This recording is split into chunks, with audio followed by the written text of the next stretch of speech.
ang mga kwento ng pag-ibig, kwento ng buhay at kwento ng pag-asa dito sa Barangay Love Stories. Love Stories.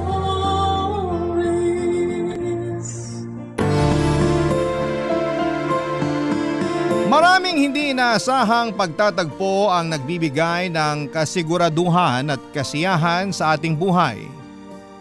Mga taong sa hinagap ay hindi mo inaasahang magbibigay ng kulay at direksyon sa iyong buhay. Ikaw kabarangay, nakilala mo na ba ang taong magpapabago ng buhay mo? Dear Papa Dudut, ako nga pala si Missy, 20 years old, isang Gen Z. Laging in sa kung ano man ang trending sa social media. Sa mga trending ngayon na sayaw, kanta at prank ay mukhang nasubukan ko na lahat. Lagi ako nakatambay sa TikTok para hindi ako nahuhuli sa uso. Kabilang nga ako sa mga abangers na mga pinopost sa inyong TikTok channel sa Barangay LS. Kaya naisipan ko rin mag-share ng story ko sa inyo. Baka sakaling sumikat din po ako tulad ng mga nakikita kong trending na story sa Facebook. Lalo na yung mga tungkol sa journey nila sa kanilang forever. Kasi doon po iikot ang story ko. Tungkol sa love story ko. Wala pa akong nagiging boyfriend at madalas ay puro ka-talking stage lamang tuwing bakasyon. Tapos kapag pasok na ay bigla na lamang manggo-ghost. Nagkaka-crush din ako sa mga kaklase ko pero hindi umaabot sa point na nililigawan ako. Hindi naman ako pangit. Sabi nga nila ay kamukha ko raw si Thea Tolentino lalo na kapag sumasayaw at ngumingiti ako. Kaya masasabi kong hindi naman ako pangit. Only child ako at kasama ko sa bahay si mama. Si papa naman ay isang OFW sa Qatar at pareho silang 40 years old. 18 years old lamang sila nung pinanganak ako at masyado pa silang bata para harapin ang buhay mag-asawa. Pero nagawa nila ng paraan dahil pareho nilang mahal ang isa't isa. Hindi po ba kapag may pagmamahal ay madali na lamang malagpasan ang bawat problema? Kaya ayon, strong pa rin ang relationship nilang dalawa, Papa Dudut. At napalaki nila akong maayos at puno ng pagmamahal. Lalo na si mama na lagi kong kasama sa bahay. Super close kaming dalawa na para kaming magkaibigan lang. Madalas nga po nakakasama ko siya sa mga trending na kanta, sayaw, at maging sa prank.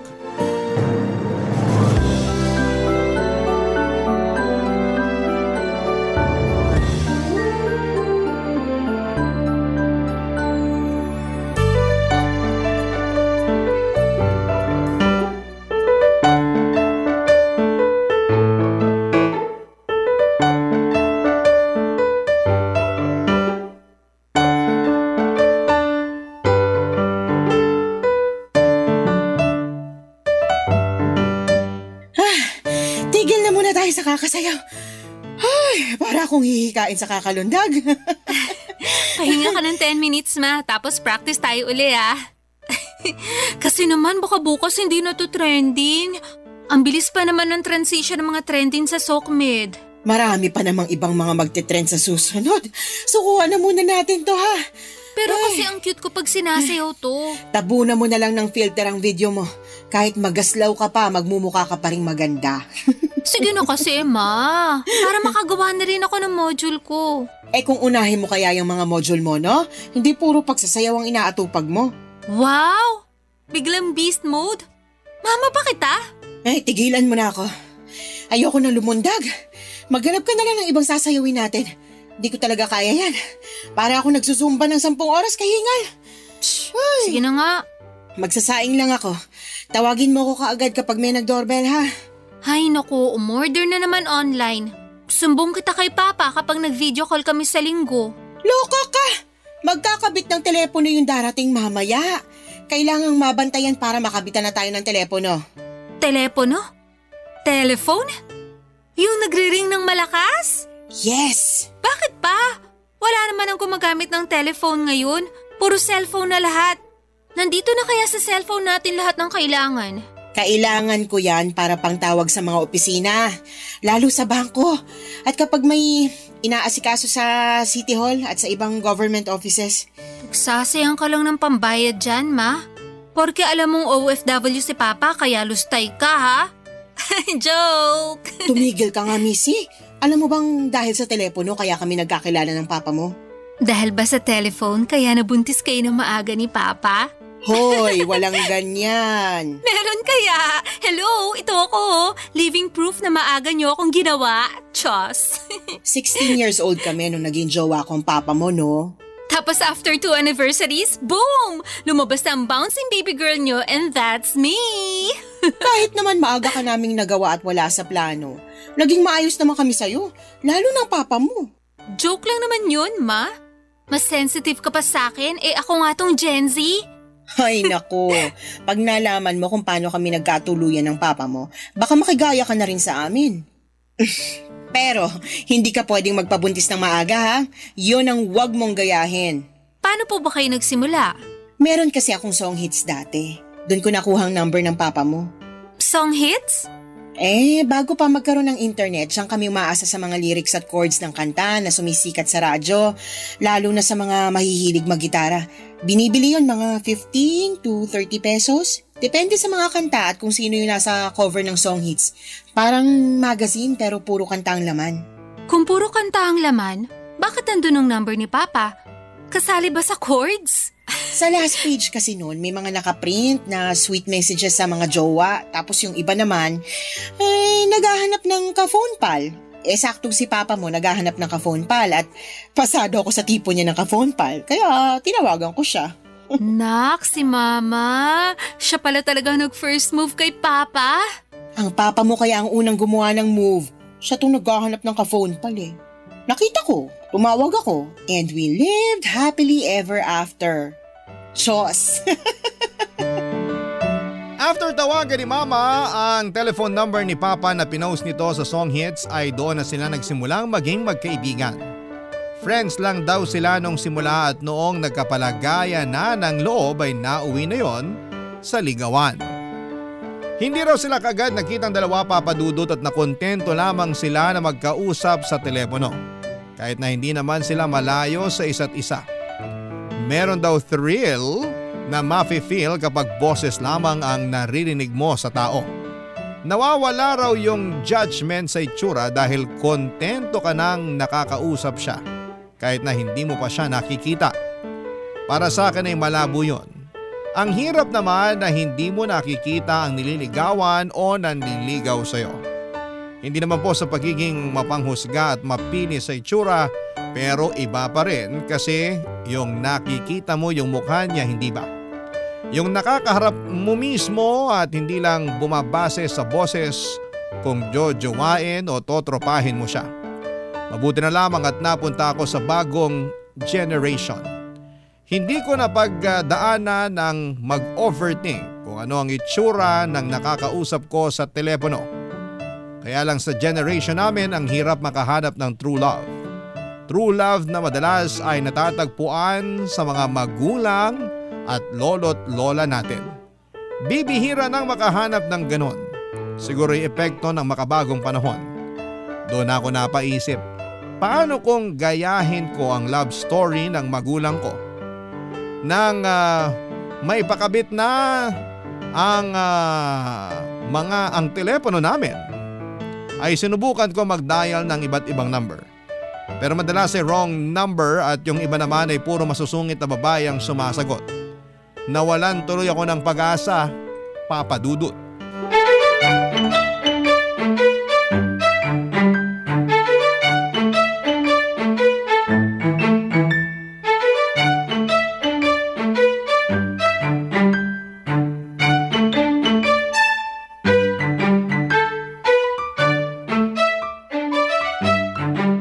Masubukan nga tong telephone.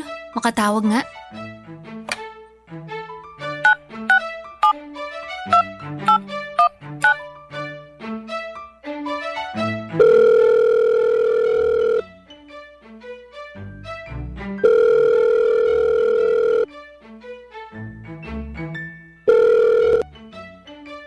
Hello?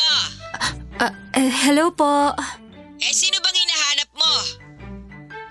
May binata po ba kayo dyan? Bakit ka naghahanap ng binata rito? Aasawahin mo? Getting to know each other muna, Mi. Lola. Kayong mga kabataan, paghaharot ang inuuna. Walang binata rito. Isa lang ang anak ko. 50 anyos na at pamilyado. May apo kayong binata. Mga 20 years old hanggang 25 po. Single and ready to mingle? Ay nako, magtatahi pa ako ng shorts ng anak ko. Sa iba ka na lang manggulo. Sige na. Di don't. Tche!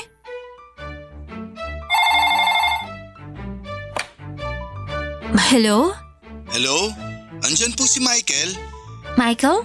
Opo, pakisabi naman si Sid. Maniningil lang sana ng inutang niya. Kailangan ko na kasi ng pera. Nako, same. Kailangan ko rin ng pera. Pwede ba siyang makausap? Gusto ko sana magkausap kayo para makasingil ka na. Kaya lang, wrong number ka eh. Sorry. Ito kasi yung binigay niyang number. Wala pa siyang cellphone number? Mas madali mo siya makakausap doon. Nawala raw kasi yung cellphone niya. Kaya telephone number niya yung binigay sa akin. Parang ganyan naman lagi pag tumatakas sa utang, no? Ililigo ka palalo, wag lang mapush magbayad. Tama ka eh. Ano ulit pangalan mo? Missy ang pangalan ko. 22 years old, single. Ako naman si Sid. Ilang taong ka na? Single, married? It's complicated? May ka-talking stage? Ilan na ang nag-host? Single at hindi komplikado. Wala pang nag-host at mas lalong walang balak gawin. Ka-talking stage? Parang sa ngayon, ikaw pa lang tong babaeng nakakatok ko. Uy, ano ba yan, kuya? Landi na agad, wrong number ka naman. Ay, hindi ako naglalandi. Sinasabayan ko lang trip mo. Ayos yan, gusto ko yan. 5-star review ko sa akin. Kumusta ka naman? Okay lang ba makipagkwentuhan muna sa'yo? Pangtanggal lang ng inis dun sa nangutang sa akin. Walang problema, hindi naman ako busy eh. Tsaka naghahanap talaga ako ng ka-phone pal.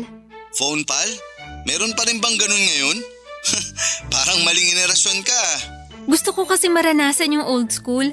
Harut-harutan sa landline. Gusto mo ng kaharutan?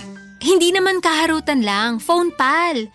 Yung makakausap ko talaga ng maayos at mapagsasabihan ko ng mga nangyari sa akin at mga sikreto kapag medyo deep na yung friendship or relationship. Gets? Gets ko naman. Nakakatuwa ka naman. Hindi lahat ng Gen Z gusto ng ganito ha. Gusto nila laging nakaka-video call yung crush nila. Ibahin mo ko. Gusto ko mysterious. Pwede ka ba sa ganito? G ako dyan. Para kunwari nasa 80s or 90s tayo. Ang saya nito.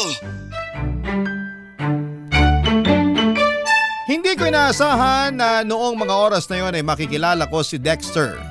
Wala pa akong masyadong tinatanong sa kanya sa first talk namin. Gusto ko kasi na habang tumatagal ay doon ko siya makilala. Yun kasi ang nakwento ni mama sa akin. Hindi minadali ng parents ko ang pagkakakilala nila. Hindi katulad sa panahon ngayon na kasing bilis na ng pagbabago ng technology ang ligawan. Kaya mabilis ding natatapos dahil hindi pa nila nakikilala ng maayos ang mga nakakaligawan nila. Kaya sinabi ko sa sarili ko na I'll take it slow. Kasing slow ng simula ng love story ng parents ko. Mabagal man pero may pinuntahan. Hindi ko sinasabing jojowain ko na kaagad si Dexter ha, Papa Dudut. Gusto ko lang noon na ma-experience yung na-experience ng magulang ko sa paggamit ng telepono. Kung magwo-workout man kami ni Dexter, edi masaya. Kung hindi, edi tatanggapin ko na lamang na hindi ako para sa telepono. Para ako sa cellphone at para ako sa social media. Naaliw ako makipagkwentuhan kay Dexter, Papa Dudut. Matalino siya at marami akong natutunan sa kanya. Napapatawa niya rin ako. Nagustuhan ko rin ang voice niya dahil parang tunog opa. Malamyos ang tunog, heartthrob, parang DJ sa radyo ang boses niya. Nakakaaliw at nakakaadik. Tumagal siguro ng halos 2 oras ang pag-uusap namin. Hindi pa sana yon matatapos kung hindi biglang nag-doorbell si mama para sunduin ko siya sa gate. Namalengke kasi siya. Nabitin tuloy ako sa usapan. Ang nakakainis pa ay hindi ko nakuha ang number ni Dexter dahil naibaba ko na kaagad ang telepono. Kaya naman nung gabi nagdasal ako na sana itawagan akong muli ni Dexter. Humingi po ako ng sign. Kapag tumawag siya ulit, trip niya ako. Kung hindi naman, edi thank you. Next na lang siguro. Ganon dapat ang atake sa life. Move on ka agad kung hindi mag-work, hindi ba? Pero sana'y tumawag pa rin siya, Papa Dudut. Barangay Love Stories. Barangay Love Stories. Mula nang nakausap ko si Dexter ay lagi ko nang binabantayan ang telepono namin. Panay ang hiling ko at dasal ko na sana'y tawagan niya ako ulit. Pagkatapos ng klase, nagmamadali na akong umuwi ng bahay para makatambay na sa pwesto ng telepono namin. Nakahanda na rin ang merienda ko habang naghihintay sa tawag ni Dexter. Napansin ng mga kaklase at friends ko ang pagmamadali ko lagi na makauwi sa bahay. Nagtatampo na yung friends ko kasi hindi ko na sila nakakasama sa pagsasayaw o pagpatol sa mga trending na sayaw o kanta. Dati kasi ako lagi ang leader nila sa paghahanap ng mga trending, sa akin nakatoka yon. Pero mula nung nakausap ko na si Dexter ay hindi ko na yon ginawang priority. Priority ko nang makauwi lang ng maaga after ng class at saka mag-abang ng tawag niya. Nakakainis lang kasi hindi pa rin niya ako tinatawagan. Feeling ko noon napilitan lamang siyang makipag-usap sa akin para hindi naman nakakahiya na inabala niya ako dahil maling number ang tinawagan niya.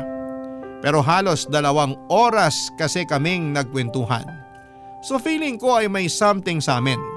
Feeling ko ay interested siya sa akin, Papa Dudut. Kung sana lang ay nakuha ko ang number niya bago natapos ang tawag namin.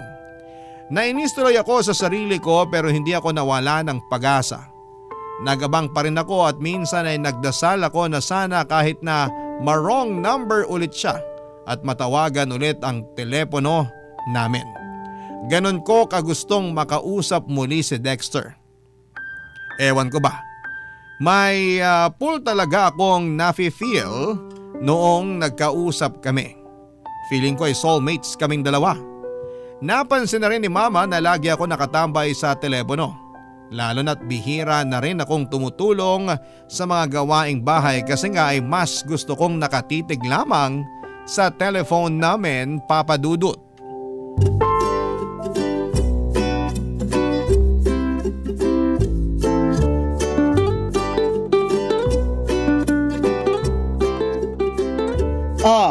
Akala ko ba maling desisyon na nagpakabit ako ng telepono, ha?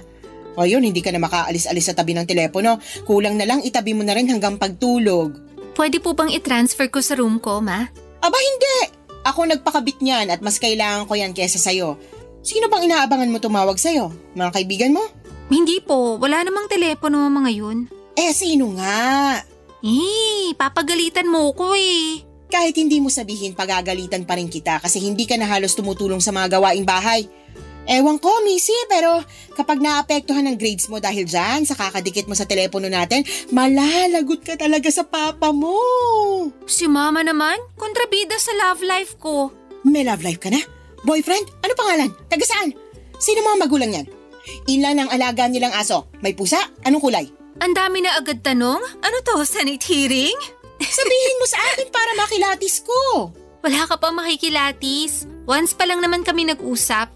Sa telepono? Hindi, sa rice cooker. Missy! Huwag mo kong isusumbong kay Papa ha. Sa atin lang muna to, baka ma-jinx Alam mo naman si Papa ang galing mang evil eye. Sabihin mo na bago ako mamalengke. Kasi may na-wrong number nung nakaraan. Sid ang pangalan, 25 years old. Pogi yung boses. Yung itsura? Hindi ko pa masabi. Hindi ko pa kasi siya nami-meet. Once lang kami nakapag-usap nung na-wrong number siya. Halos 2 hours kami nag-usap, Ma. May kilig? Konti. Feeling ko, magiging magandang love story namin. Isang beses mo pa nga lang nakausap. Tapos hindi na umulit. Anong love story yung pinagsasabi mo dyan? Si Mama naman. Mas malakas ka pala mang evil eye kesa kay Papa Pag-inggit, pikit. Bakit naman ako maiinggit sa'yo? Kontento na ako sa love story namin ng papa mo. At least sa akin, araw-araw tumatawag nun ng papa mo. Ikaw? Ngayon, araw-araw pa rin ba? Malamang busy na siya. Hindi na consistent si Papa sa'yo, hindi ka na love. Pwede kitang isumbong sa papa mo kapag tumawag siya mamaya. Humanda ka. Joke lang, Ma. Ikaw nga tong naunang mga asar dyan eh, tapos ikaw din pala yung unang mapipikon. Hindi ako nangaasar, no? Sinasabi ko lang yung totoo. Hindi pa love story yan kung isang beses mo palang nakausap tapos wala nang follow-up. Gets? Panira ka talaga minsan ng pag-asa, no? Sige ka, kapag tumanda akong dalaga, forever kitang sisisihin. Ma, siya na nga kaya ang tumatawag? Anong sasabihin ko? Sabihin mo, hello. Ang helpful Tatanong ko ba sa kanya kung anong paborito niyang gulay? Ilan sila magkakapatid? Sino ang favorite niyang kapatid? Sino yung kapatid na ipapakain niya sa shark para makasurvive? Alam ko na. Itatanong ko kung anong motto niya sa buhay and why. Sagutin mo na! Natutuliro na ako sa pagre-ring at boses mo eh. Hello, good afternoon. This is Missy. Wow, very demure. Very mindful. Very cutesy. Shh! Ay, sorry po. Wrong number po. Bye. Wrong number na naman? Nagtatanong kung nagbebenta raw ba tayo ng kambing and how much. Ano na?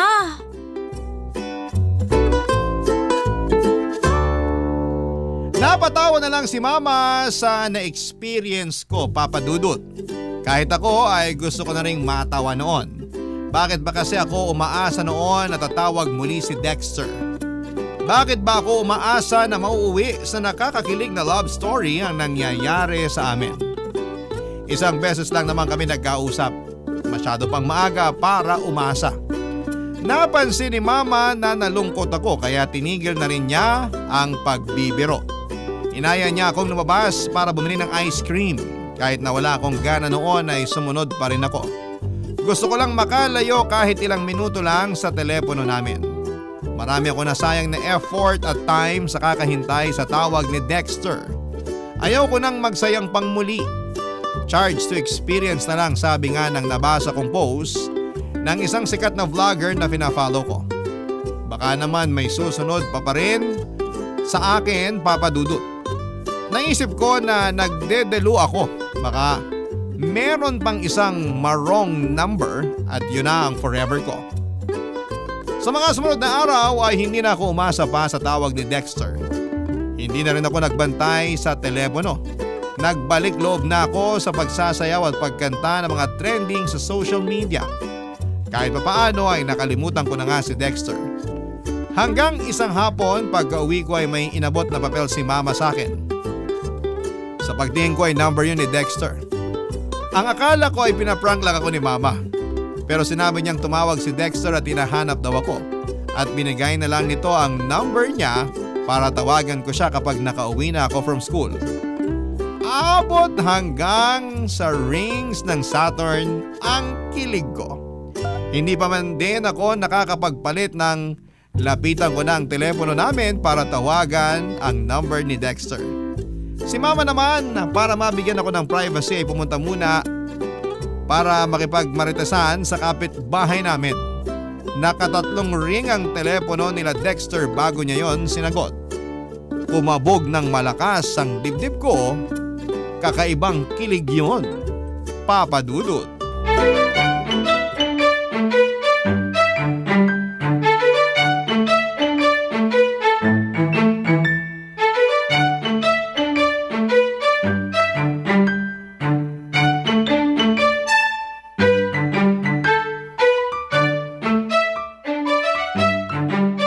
Kala ko hindi ka natatawag. Parang inaabangan mo ang tawag ko ah. Hindi Okay lang. Sinumbong ka na ng mama mo sa akin. Akala raw niya hindi na ako tatawag sa'yo. Inaabangan mo talaga ang tawag ko. Bakit ikaw? Hindi mo inaabangan na makausap ulit ako? Ibibigay ko ba ang telephone number ko kung hindi? Ilang linggo mo kaya akong ginost, no? Nakitawag lang kasi ako dati sa tindahan. Uy, bakit ka tumili? Alam mo ba, si Mama ko nakikitawag lang din sa telepono ng tindahan dati para lang makausap si Papa. Sabi niya 5 pesos per 3 minutes ang bayaran. Ang galing naman. Parang nauulit ang kwento nila sa atin. Kaya nga eh. Pero huwag kang mag-alala. Hindi na ako makikitawag sa tindahan para makausap ka. So, hindi mo na ako tatawagan? Ayoko magtampo pero gusto kong i-validate tong feelings ko. Hindi mo muna ako pinatapos. Ang ibig kong sabihin, hindi ko na kailangang makitawag pa sa tindahan. Kasi nagpakabit na ako ng telepono para makausap ka. Unlimited, hindi per 3 minutes lang. Ginawa mo yon for me? Modern day Prince Charming ka talaga. Pero pasensya ka na talaga ha, kung napaghintay kita ng 1 linggo. Nagkaroon kasi ng problema dun sa nagkabit ng linya ko. Ang hassle. Hayaan mo na. Ang importante, nakakapag-usap na tayo. Tatawagan mo ulit ako ha? Oo naman. Sabihin mo lang kung anong oras kita pwedeng tawagan. Ako na ang mag-a-adjust. Lagi lang naman ako rito sa bahay. Work from home kasi ako. Marami akong time for you. Gusto ko yan. Love language ko kasi ang quality time. Pero matanong ko lang. Okay lang ba sa'yo na sa telepono lang tayo nakakapag-usap? Ayaw mo bang magkita muna tayo? O kaya mag-usap sa cellphone or Facebook man lang? Ayoko. Gusto ko nga nitong usapan natin sa phone eh. Tunog mysterious. Ayaw mo ba? Hindi naman. Iniisip lang kita. Mas bata ka kasi sa akin ng 5 years. Feeling ko mas gusto mo yung ligawan sa Facebook tulad ng iba. Liligawan mo ko? Pwede ba? Oo naman! Nagtatanong ka pa? Para saan pa ang ilang linggo na paghihintay ko sa'yo kung babasta rin din pala kita? Para naman akong crazy nun. Hindi ko alam pero kinilig ako bigla. Ganito pala yun. Ang sarap sa pakiramdam. Parang may nangingiliti ng lungs ko. Ay, hindi ka pa ba nakaka-experience ng kilig? Wawa naman. Busy kasi sa trabaho at sa parents ko. Parang wala akong time para makaramdam ng kilig. Hayaan mo, bigyan mo lang ako ng time at ako nang bahala magpakilig sa'yo. Deal? Deal! Kumain ka na po?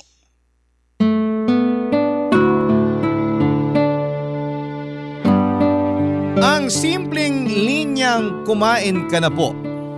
Pero iba ang atake at kilig noon sa akin. Gets ko na tuloy yung mga meme sa Facebook na laging ginagamitan ng linyang ito, Papa Dudut. Effective pala siya. First time na may nagtanong sa akin ng kumain ka na ba? Maliban kay mama. Kahit friends ko ay walang pakialam kahit mangisay pa ako sa gutom. Pero si Dexter ay naramdaman ko ang sincerity nung tinanong niya kung kumain na ba ako. Dagdag 12 points siya ron, Papa Dudut. At mas lalo lang nadagdagan ng points niya sa akin nung kinantahan niya ako habang magkausap kami sa telepono. Pinipigilan ko lang na tumili dahil baka isipin niya patay na patay ako sa kanya, which is true naman. Pero it's too early na ipakita yon sa kanya, hindi ba? Kunwari, dalagang Pilipina ako ng 80s. Ang exciting talaga, Papa Dudut. Hindi muna pala ako nagkwento kay mama tungkol kay Dexter. Gusto ko munang solohin ang nafe-feel kong saya. Araw-araw kami nagkakausap sa phone ni Dexter at nagbalik na naman ako sa pagmamadaling makauwi ng bahay. Nakalimutan ko na naman na ako nga pala ang leader ng mga kaibigan ko sa pagpatol sa mga trending sa social media. Mas inuna ko talaga ang love life ko kesa sa kanila na normal naman sa panahon ngayon. Kahit naman friends ko, nakakalimutan nila ako kapag may mga boyfriend na sila. Saka lang sila bumabalik sa akin kapag break na sila. So bakit hindi ako gumanti? Lalo kung magiging happy naman ako sa pagganti, hindi ba? Ang saya talaga na ma-in love, Papa Dudut. Lalo na kung mutual kayo ng nararamdaman. Hi pag-ibig, bakit ngayon ka lang dumating? Tadhana, bakit late mo ring pinarating si Dexter sa akin? Barangay Love Stories. Barangay Love Stories. Umabot na kami ng 3 buwang magkausap ni Dexter, Papa Dudut. At aaminin kong na-fall na ako sa kanya. Alam kong ganon din siya sa akin. Lagi niyang pinaparamdam sa akin na gusto niya ako. Pero hindi ko pa siya sinasagot at gusto kong mas makilala pa siya. Yung hindi ko pagsisisihan sa huli. Ayokong magmadali na sagutin siya kahit na excited na ako sa part na magiging official na kaming dalawa. Sinabi ko na papaabutin ko ng 6 months ang ligawan namin at doon ko siya sasagutin. Bale, binabantayan ko pa rin kasi noon kung may ilalabas siyang red flags. Pero so far naman ay green flag siya all the way. Hindi pa rin kami nagkikitang dalawa, Papa Dudut. Nag-decide kami na kapag sinagot ko na siya ay doon na lamang kami magkikitang dalawa. Pinaghahandaan ko rin kasi yon. Medyo nagkalaman ako the past few months dahil habang magkausap kami sa telepono ni Dexter ay panay ang lanta ko ng mga pagkain. Na-enjoy kong mag-food trip kapag kausap siya. Ganon din siya. Napansin nga yun ni Mama, sabi niya ay normal daw yon kapag nai-in love sa isa't isa. Nakaka-enjoy daw kumain na magkasama. Napangiti ako kasi ganon yung… Kaya kapag nagkita na kami, hindi ba, ay maaaring pareho kaming chubby. Mararanasan ko na rin yung food trip ng magkarelasyon na magkasama na kami.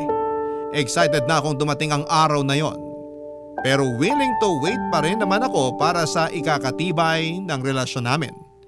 Pinayuhan ako ni Mama na hindi ko kailangang magmadali lalo't pareho pa na nafe-feel ko. Paano na lang kaming mga bata? Tama naman siya. Saka syempre ayokong sumugal kaagad lalo't pwedeng si Dexter ang maging first boyfriend and first love ko. I want to make it special, Papa Dudut. Yon ang pinangako ko sa sarili ko. Kaya kahit medyo atat nang ma-experience ang full package ng loving relationship ay pinili ko pa rin na magtimpe, Papa Dudut.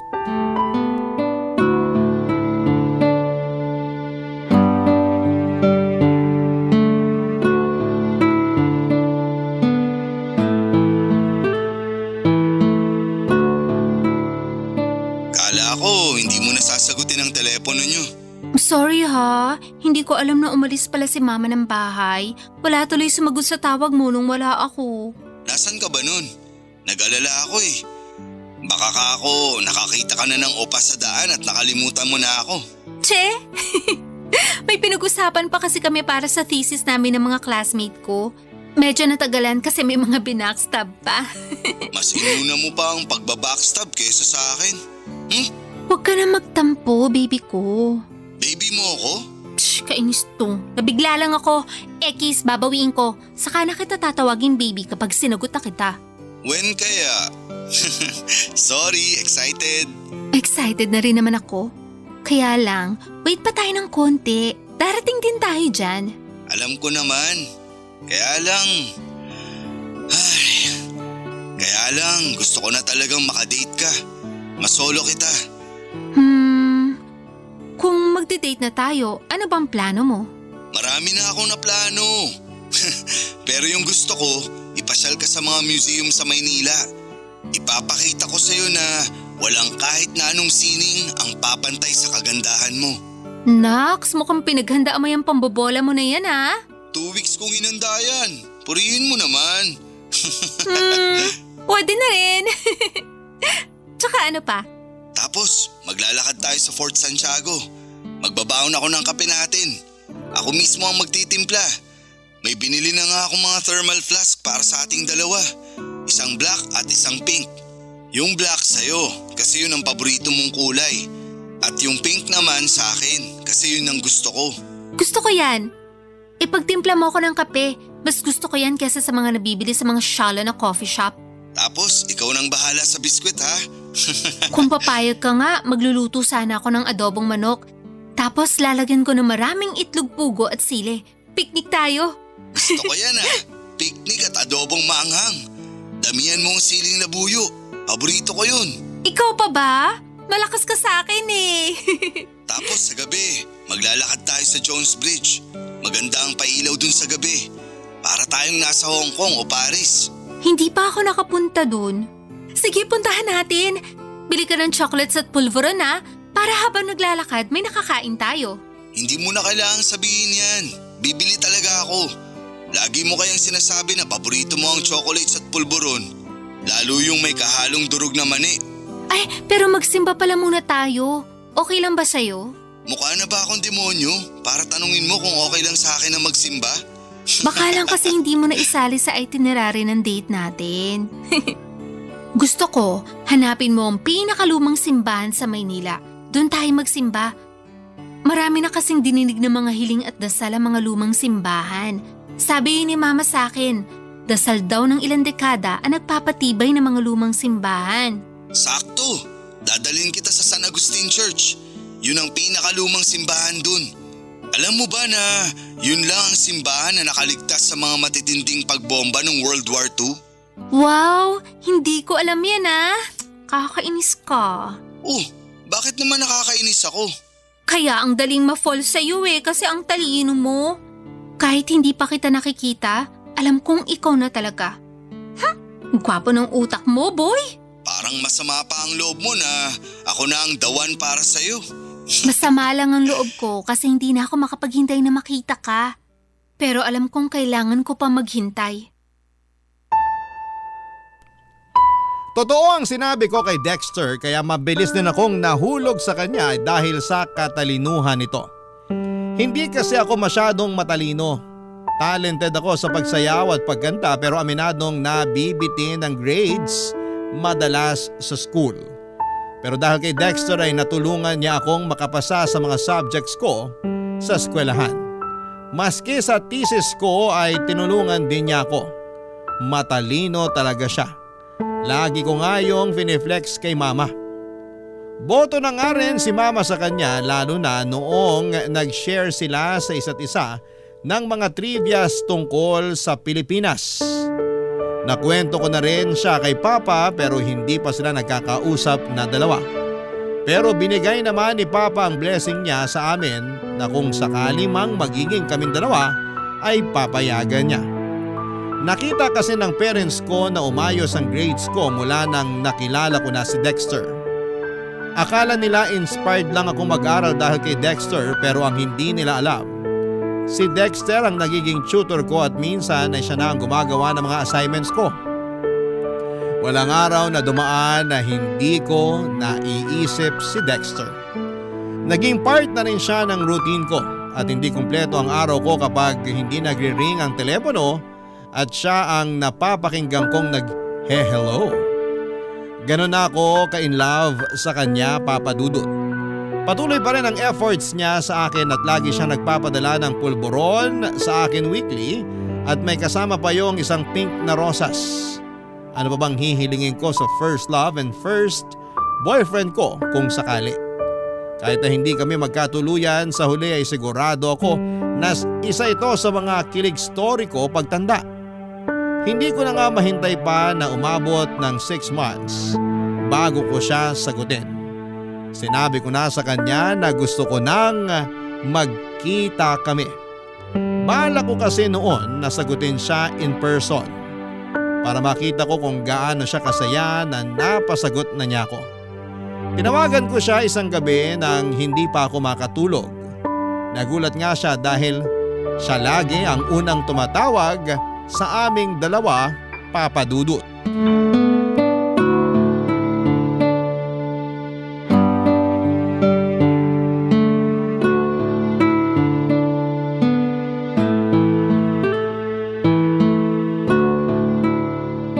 Nagulat ako.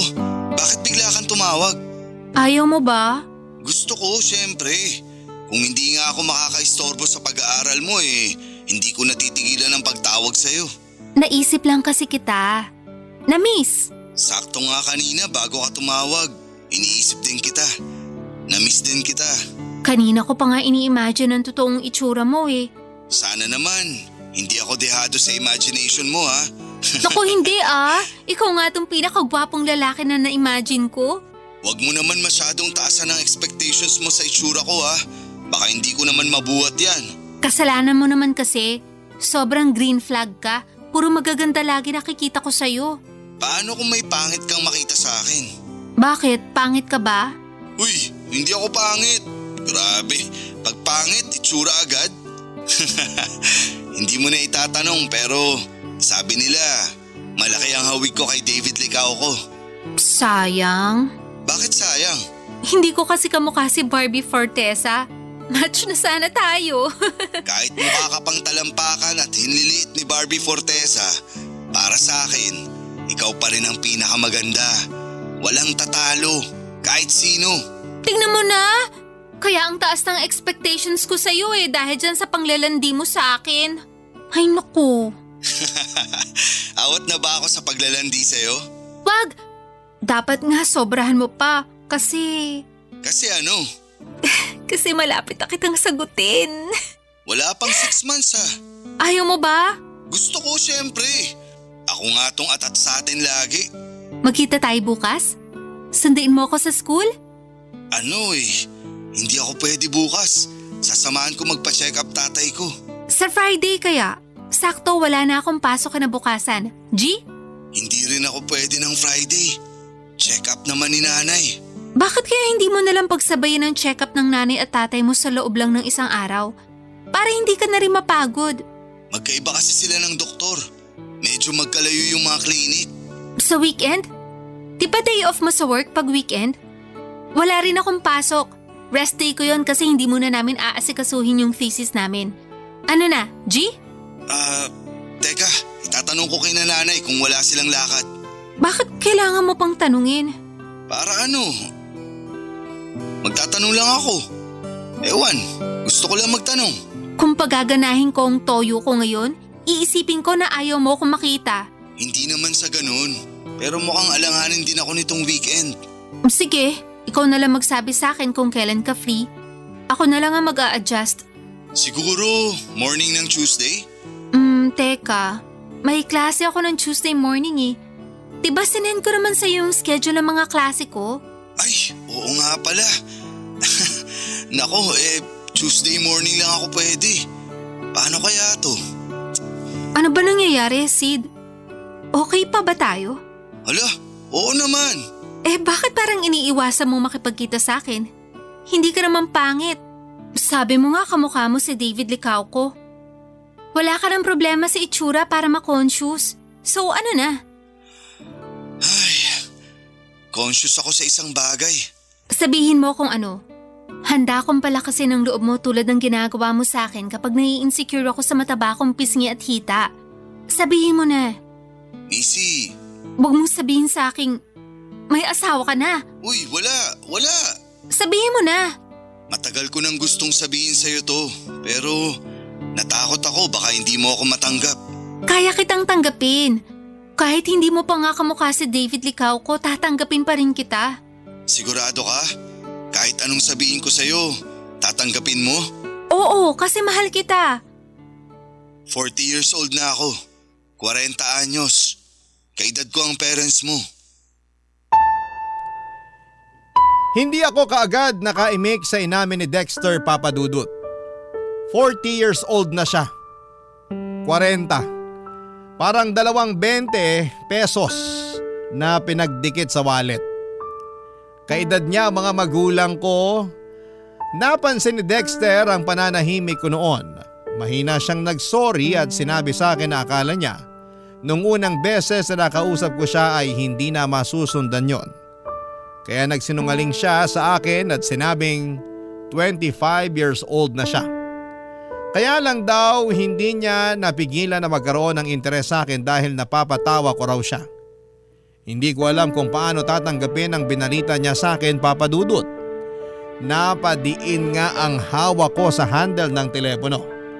Hanggang sa sinabi ni Dexter na tatawag na lamang siya ulit kapag nawala na yung pagkasya ko. Nauna nang nag-bye-bye si Dexter sa telepono, Papadudut.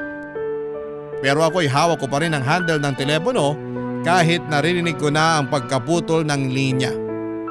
Hindi ko pa nasasabi kay mama ang tungkol sa mga nalaman ko kay Dexter, Papadudut. Alam ko magagalit si mama at baka ipaputol niya ang telepono para hindi kami makapag-usap muli ni Dexter. Panay na rin ang iwas kong makausap si Dexter habang nag-iisip ako kung ano ang gagawin.